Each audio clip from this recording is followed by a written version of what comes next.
In this video, I'm going to show you how you can add an event onto your story in Facebook. So first you want to click on add story to create a new story, and then choose an image. I'm going to choose this. Then you want to go to the top right and click on stickers. And then here you will see event.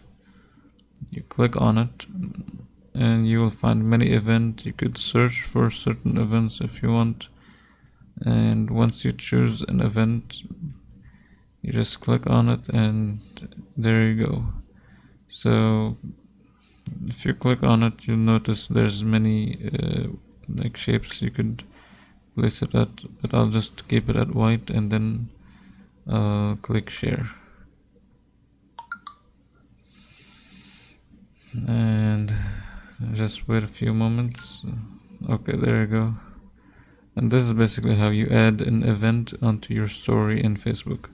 If you enjoyed this video, please don't forget to leave a like and subscribe.